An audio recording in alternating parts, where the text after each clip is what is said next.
She said, "You don't need to know what happens on a girl's trip. That's why you're blocked until I'm home." I didn't react. But when she came back expecting me at the airport, she found out who was really waiting for her. I am a private investigator. It is a job that changes you. You learn to see the world in layers of truth and deception. You learn to read people not by what they say, but by what they do, and more importantly, by what they try to hide. My girlfriend of 3 years, Jessica, always said my job made me too cynical. The truth is, my job did not make me cynical enough. Our relationship was, I thought, my one safe harbor from the world I operate in. It was the one place I did not have to look for the angle, the lie, the hidden motive. We were partners. We lived in my house, a place I had bought and paid for with a decade of long nights and risky assignments. We had shared goals, a shared life. I trusted her. In my line of work, trust is the highest currency, and I had given her all of it. The problem started, as it often does, with a trip. A 5-day girls' trip to Las Vegas with her 3 best friends. There was Lauren, the ringleader, twice divorced and perpetually on the hunt. There was Becca, the follower, who mirrored Lauren's personality.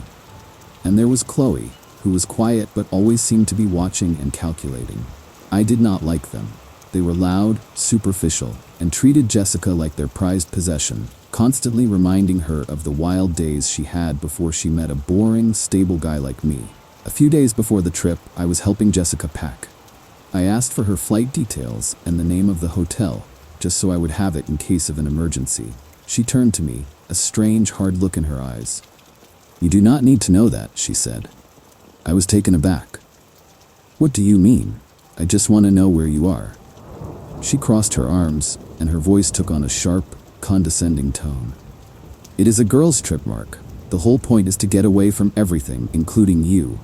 You do not need to know what happens on a girls' trip. That is why you are blocked until I am home."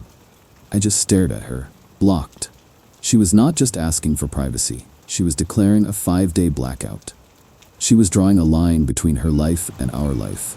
I did not react. I did not yell. I did not argue. In my profession, when someone shows you a wall, you do not try to break it down. You find a way around it. My mind, trained to see every angle, immediately went into professional mode. The boyfriend was gone. The investigator had just clocked in. "Okay," I said, my voice perfectly calm. "I understand. Have a great time." Her confident, defiant expression faltered for a second, replaced by a flicker of confusion. She had expected a fight. She had wanted one. A fight would have made her feel justified. My easy agreement left her with nothing to push against. She left the next morning. I drove her to the airport. She was cheerful, excited, already in vacation mode. As she got out of the car, she leaned in to kiss me. "Do not miss me too much," she said with a wink. "I will call you when I land to let you know I am unblocking you." "I will not," I said. She laughed, thinking I was joking. I watched her walk into the terminal, dragging her suitcase behind her. Then I drove away. I did not go home. I went to my office. The investigation had already begun. She thought she was going into a 5-day blackout. She had no idea I was about to flood her world with light. She was expecting me to be waiting for her at the airport when she got back. She was right, in a way. I would not be there. But she was about to find out who was really waiting for her. Update 1. It has been 1 week since Jessica left for her girls' trip. For her, it has been a week of parties, pictures, and secrets. For me, it has been a week of quiet, methodical work. The kind of work I am very, very good at. The first thing I did when I got to my office was simple. I ran the license plate of the car that had picked up her 3 friends that morning. Lauren had posted a picture of the 4 of them in front of her house, ready to go. The car in the background was a high-end SUV. The plate came back registered to a man named Adam Cole. A quick search revealed that Adam Cole was a senior partner at a major investment firm in the city. He was also married, with 2 young children. Interesting. Jessica had told me they were flying on a budget airline. A little digging into flight manifests for Las Vegas that day told a different story. There were no tickets under her name or her friends' names on any commercial flight. But there was a private jet, owned by Adam Cole's firm, that had filed a flight plan from our city to Las Vegas that morning. The passenger list was not public, but I did not need it to be. The picture was already becoming clear. The blocking was a gift. It was not an obstacle. It was a confirmation of deception. She thought it would keep me in the dark. Instead, it gave me the freedom to operate without having to maintain the facade of the trusting boyfriend. Her friends, however, were not as careful. They were arrogant. Becca, the follower, had a public social media profile. She was a fountain of information. Throughout the week, she posted a steady stream of pictures and videos. They were all carefully framed to look like a girls' trip. Pictures of the four of them with cocktails by the pool, a video of them dancing at a nightclub, a selfie in front of a famous casino. But amateurs always make mistakes. In the reflection of Becca's sunglasses in one selfie, I could see the clear outline of a man sitting across from them at a cabana. In the background of a video from the nightclub, I saw Lauren laughing and leaning intimately into a man who was definitely not her ex-husband. The biggest mistake was a photo Chloe posted. It was a group shot of the four of them at a fancy dinner. In the background on the wall was a distinctive piece of art, a large abstract painting. A reverse image search took me less than 5 minutes. The painting was a well-known piece that hung in the private dining room of one of the most exclusive, high-roller suites in the Bellagio, a suite that is not available to the general public. A suite that is reserved for the casino's biggest clients. I made a few calls. I have contacts in Las Vegas, people who owe me favors. A friend who works in casino security confirmed it for me. The suite was registered to Adam Cole. He was there for the week, hosting a group of clients, and his guests included 4 women. My girlfriend, Jessica, was one of them. This was not a girls' trip, it was a paid party. She was not on vacation with her friends. She was an accessory for a wealthy married man and his business associates. The entire trip, the secrecy, the blocking, it was all a cover for a life she was living that I had no part in. The final piece of the puzzle was the most painful. In one of Becca's videos, I saw Jessica in the background. She was laughing, holding a drink, and she was talking to a man. I could not see his face clearly, but there was something familiar about him. I isolated the audio, cleaned it up, and ran it through a voice analysis program. It was a long shot, but I had to know. The program matched the voice pattern to a sample from my own database. The voice belonged to a man named Scott, her ex-fiancé. The man she had told me she despised. The man she said had cheated on her and broken her heart. He was one of Adam Cole's clients. The entire thing was a lie, a complex, layered, and deeply insulting lie. She had not just gone on a trip without me. She had gone on a trip to be with another man, funded by a different man, all while pretending to be with her friends. My course of action was clear. This was not a situation that required a conversation. It required a consequence, a public, undeniable, and life-altering consequence. I started with Adam Cole's wife, Catherine. I ran a background check on her. She was a respected pediatrician, a mother, a woman who seemed to have no idea what her husband was doing on his business trips. I did not contact her directly. That was not my place. But I compiled a file, a neat, digital package containing the flight plan of the private jet, the hotel suite registration, and the photos from social media, including the ones showing her husband with Lauren. I sent the file to a reputable divorce attorney in her city, along with an anonymous note. You might want to show this to your client, Catherine Cole. It seems her husband's business trips are more eventful than she knows. Next, I dealt with Scott, the ex-fiancé. He was a real estate developer. He was also, according to public records, in the middle of a messy business dispute with his former partners. I have a friend who is an investigative journalist. I sent him an anonymous tip about a real estate developer who funds his lavish lifestyle and his trips to Las Vegas with other people's money. I included Scott's name and some details about his business dealings that were not hard to find if you knew where to look. Finally, I prepared for Jessica's return. She was due to land on Sunday afternoon. She had texted me from a friend's phone a few days ago, a brief, cheerful message. Having so much fun, can't wait to see you. Pick me up at 3 p.m. on Sunday. I will unblock you when I am on the plane. I replied with a simple, okay. She was expecting me. She was expecting a hug, a kiss, and a quiet drive home where she would tell me a series of carefully edited stories about her trip. She had no idea what was actually waiting for her. I found the one person who had more of a right to be at that airport than I did. It took me 2 days of solid work, but I found her. The live-in girlfriend of Scott, the ex-fiancé. Her name is Emily. She is a school teacher, and she had no idea her boyfriend was in Las Vegas. He had told her he was at a wellness retreat in Arizona with no cell service. I called her. It was the hardest call I have ever had to make.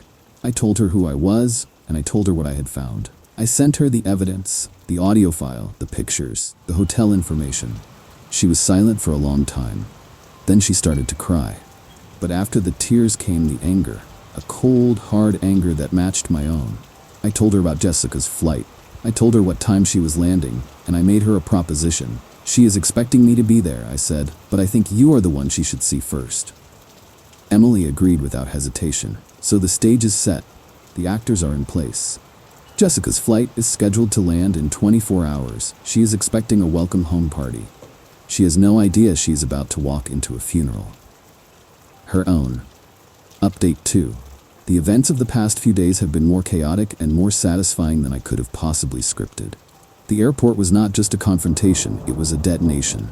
And I was the one holding the trigger, miles away. I was not at the airport on Sunday. I was at home, monitoring the situation through a live feed from a private security contractor I had hired. He was posing as a limo driver, holding a sign with a different name on it, his phone camera streaming directly to my laptop. Jessica's flight landed on time. I watched as she and her 3 friends walked out of the gate and into the baggage claim area. They were tanned, laughing, and loaded down with shopping bags.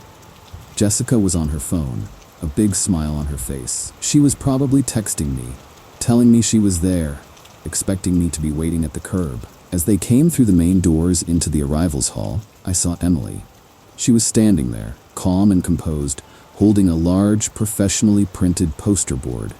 On the board was a crystal-clear, high-resolution photo I had managed to acquire from my casino contact. It was a picture of Jessica and Scott sitting together at a blackjack table in the High Roller Lounge, his arm draped possessively around her. Jessica saw Emily first. Her smile froze. Her face went pale. She stopped dead in her tracks. Her friends, still chattering away, bumped into her. They followed her gaze to Emily, then to the poster she was holding. The laughter died. Emily did not yell. She did not scream. She just stood there, letting the picture do the talking. The arrivals hall of a major airport is a busy place, but a small bubble of silence and intense drama formed around them. People were stopping, staring, pulling out their phones. Jessica tried to recover. She started to walk away, pretending she did not know Emily.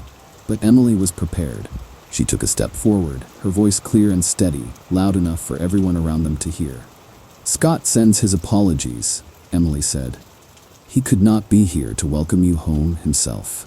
He is a little busy explaining this picture to me." Jessica's friends looked at her, their faces a mixture of shock and dawning horror. They had been part of the lie, and they were now caught in the blast radius. At that exact moment, a man in a crisp suit stepped forward. He was a process server I had hired. He walked directly up to Jessica. "Jessica Miller?" he asked, his voice professional and loud. She just nodded, completely stunned.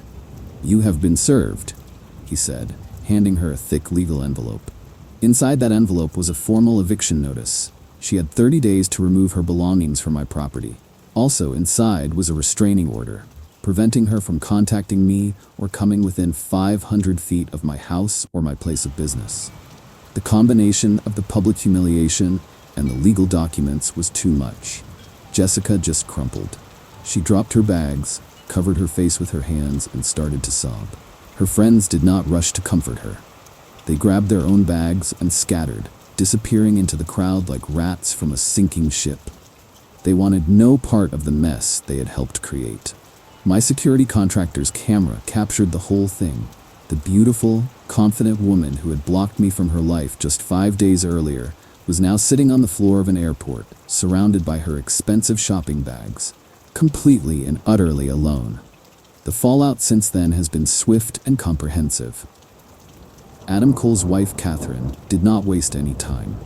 The day after I sent her lawyer the file, she filed for divorce. She also, I am told, liquidated a significant portion of their joint assets and put the money into a trust for her children, a move her prenuptial agreement allowed her to do in cases of infidelity. Adam is facing a messy, expensive, and very public divorce.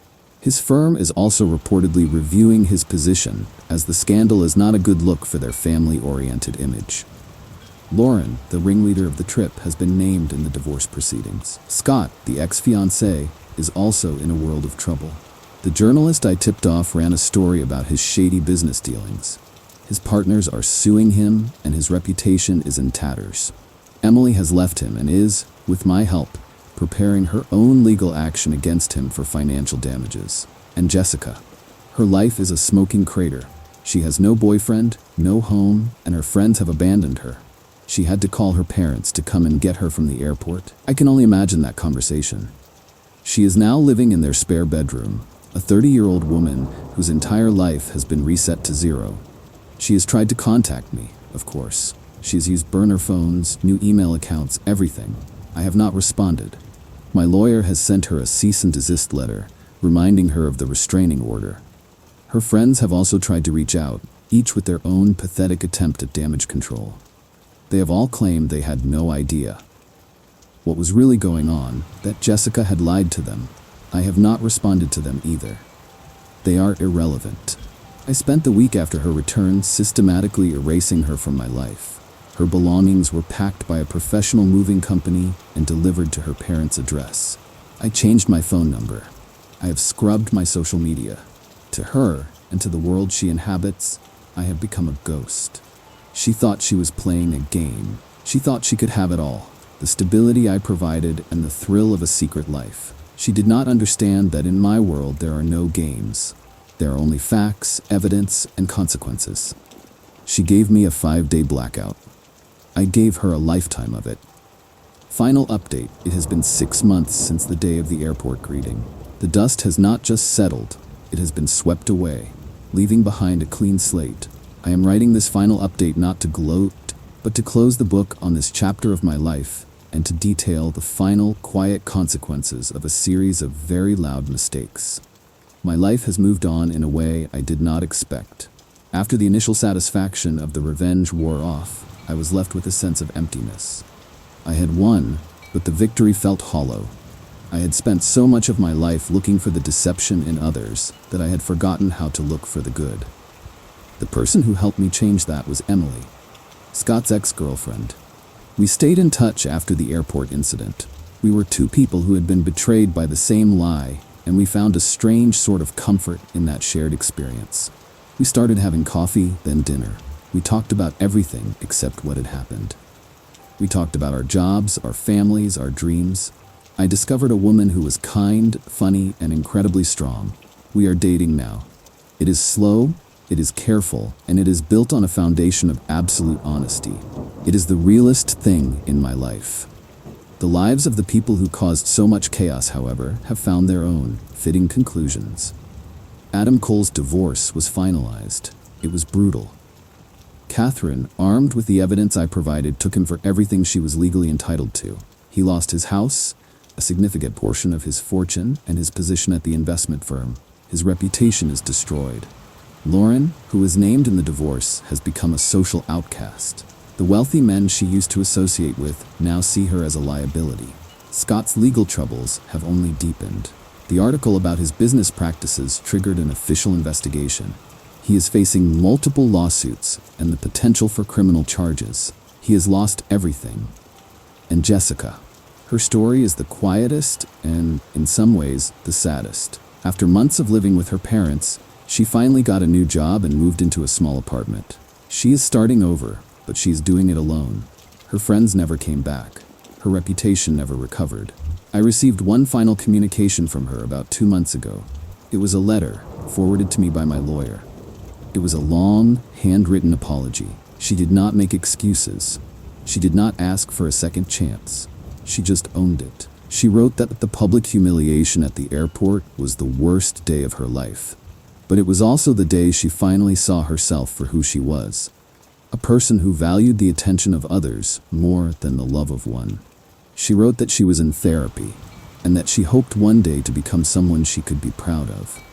She ended the letter by saying that she did not expect forgiveness, but that she was truly sorry for the pain she had caused me. I read the letter, and for the first time I did not feel anger or satisfaction. I just felt a sense of closure. I believe her apology was genuine, but I also believe that some things once broken cannot be put back together. My revenge was not just about exposing a lie. It was about forcing a group of people who lived in a world of illusion to face a moment of undeniable truth. The airport was a stage, and on that stage, they were all forced to take off their masks. What was left was not pretty. I do not think about them anymore. My life is full. I have a partner I trust, a business I am proud of, and a sense of peace I have not felt in years. I still see the world in layers, but now I am better at seeing the good along with the bad. Jessica thought she could block me out for 5 days. She did not realize that in doing so, she was giving me the space to build a new firewall, one that would protect my life from her kind of chaos forever. And behind that wall, everything is quiet, everything is safe, and everything is real.